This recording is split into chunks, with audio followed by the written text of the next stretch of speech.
नमस्कार दोस्तों, मैं नीतीश कुमार श्रीवास्तव आपका हार्दिक स्वागत करता हूं और ईद की ढेर सारी बधाई। और क्या आप जानते हैं कि आज ईद के दिन डोनाल्ड ट्रंप की कुर्बानी होने वाली थी। बाल बाल बच गए डोनाल्ड ट्रंप। अरे नहीं, मैं यहाँ अमेरिका वाले डोनाल्ड ट्रंप की बात नहीं कर रहा, मैं बात कर रहा हूँ बांग्लादेश वाले डोनाल्ड ट्रंप की। मजाक से परे, बांग्लादेश के अंदर एक भैंसा इस टाइम वायरल हो चुका है और उसका नाम लोगों ने डोनाल्ड ट्रंप रख दिया है। और ऑनेस्टली शक्ल भी थोड़ी बहुत मैच कर रही है। ज़रा दोबारा देखकर एक बार आप बताओ भाई, इसके सिर पर ऐसे बाल निकले हुए हैं जैसे ट्रंप ने अपना हेयर स्टाइल ट्रांसप्लांट करा के बेच दिया हो। इतना रिजेम्बलेंस है कि मुझे लग रहा है कि अगले चुनाव में ये बोल देगा मेक बांग्लादेश ग्रेट अगेन।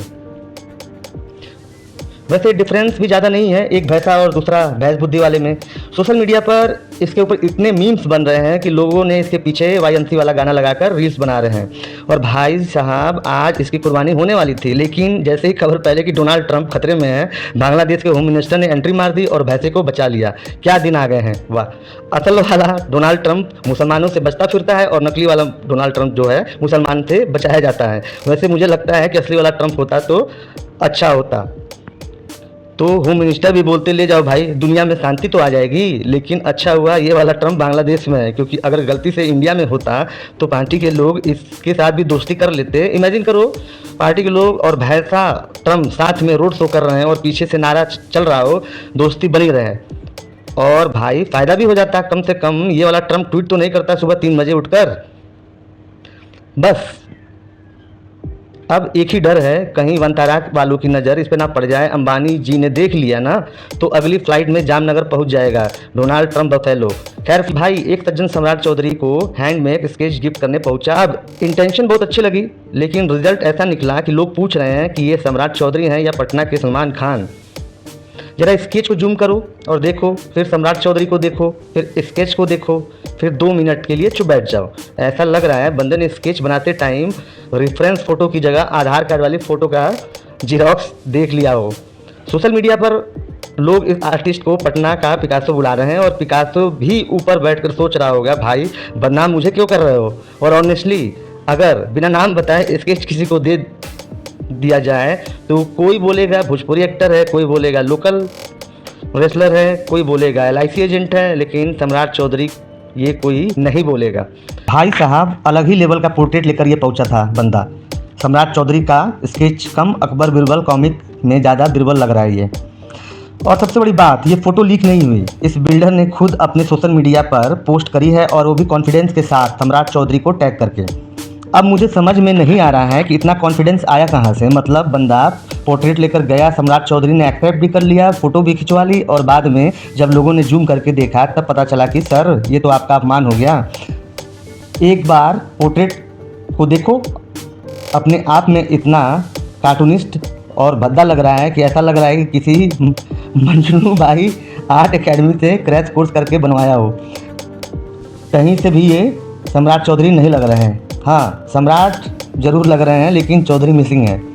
और सबसे मज़ेदार चीज़ ये है कि सम्राट चौधरी का रिएक्शन, भाई साहब ऐसे प्राउडली पकड़ कर खड़े हैं जैसे मोनालिसा खुद गिफ्ट में मिली हो।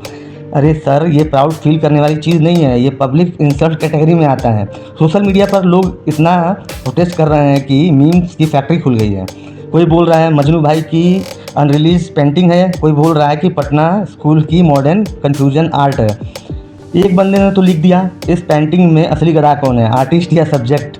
और सबसे डेंजरस बात, IT सेल वाले खुद सम्राट चौधरी को, यानी IT सेल वाले खुद सम्राट चौधरी की खिल्ली उड़ा रहे हैं। एक भाई साहब जो सुबह शाम BJP के सपोर्ट में ट्वीट करते दिखते हैं, उन्होंने लिख दिया सम्राट चौधरी भोदू CM है। लेकिन इतना भोदू निकलेंगे ये मुझे नहीं पता था। मतलब इमेजिन करो कि जब अपने ही IT सेल रोस्ट करने लगे और समझ जाओ सर्वर के अंदर क्रैश हो चुका है।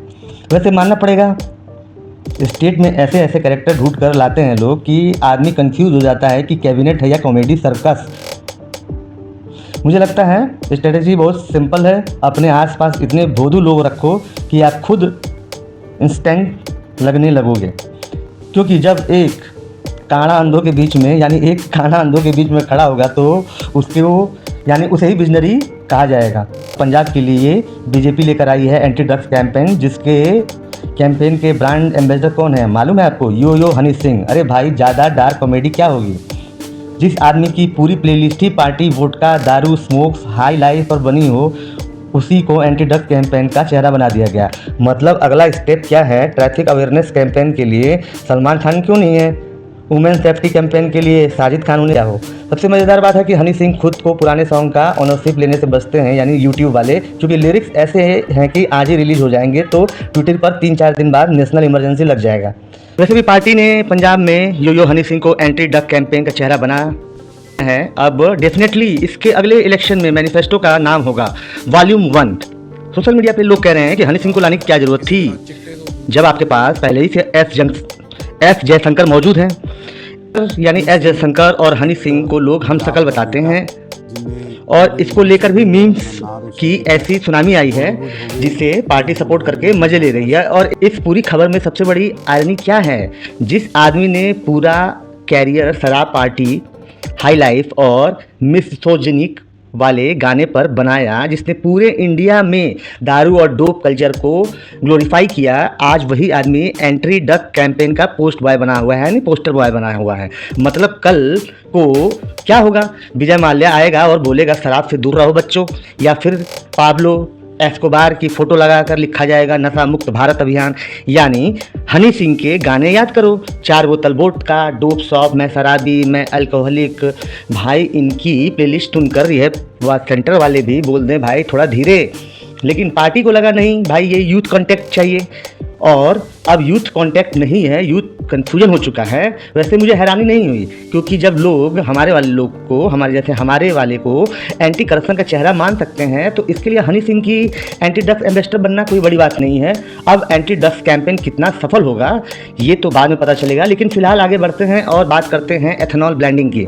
भाई साहब सर दर्द हो चुका है E10, E20, E25, E30 सुनकर। कभी कभी तो नितिन गडकरी ऐसे बात करते हैं जैसे अगला टारगेट E100 का ही हो। अरे सर सीधा गन्ने का रसीद दे दो, हम खुद से भर लेंगे गाड़ी में। पंजाब का एक वीडियो वायरल हुआ है जहां एक स्कूटी खराब हो गई, जब उसका एग्जॉस्ट काटा गया तो अंदर पूरा जंग लगा हुआ था। अब तक ये प्रॉब्लम कारों में आ रही थी, लेकिन अब एक्टिवा जैसे स्कूटियों भी, यानी स्कूटियाँ भी नहीं बच पाई। और भाई अगर एक्टिवा सर्वाइव नहीं कर पा रही है तो समझ जाओ मामला सीरियस है, क्योंकि एक्टिवा वो चीज़ है जो भारतीय सड़कों, गड्ढों पर बारिश, गलत सर्विस और बिना इंजन ऑयल के भी कई साल तक निकाल देती है। लेकिन इथेनॉल ने उसको घुटनों पर ला दिया। देखो एग्जॉस्ट के अंदर जंग लगने का मतलब क्या है? मतलब मॉइस्चर जा रहा है, पेट्रोल में मॉइस्चर नहीं होना चाहिए लेकिन एथेनॉल में होता है, और यही वजह है कि अंदर जंग लग रही है। अब सरकार बोलेगी नहीं नहीं ये तो आइसोलेटेड केस है।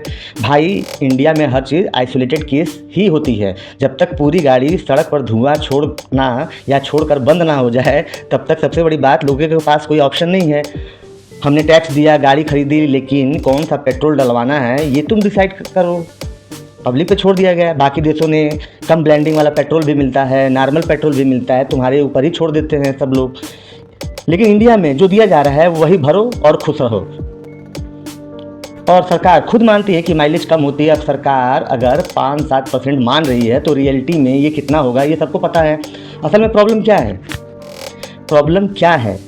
इंडिया में ये सब बहुत जल्दी लागू कर दिया गया। बाकी देशों ने एक इंफ्रास्ट्रक्चर बदला गया, गाड़ियाँ बदली, फ्यूल सिस्टम बदला, और यहाँ तक हुआ कि 2-3 साल में E10 और E20 और अब E30 की बातें हो रही हैं। मतलब पहले लोगों की गाड़ियाँ बदलने का टाइम तो 2023 से पहले ज़्यादातर गाड़ियाँ E20 सपोर्ट ही नहीं करती हैं, लेकिन फ्यूल मार्केट में इसको डाल दिया गया। अब गाड़ियाँ ख़राब ही होंगी। लेकिन भाई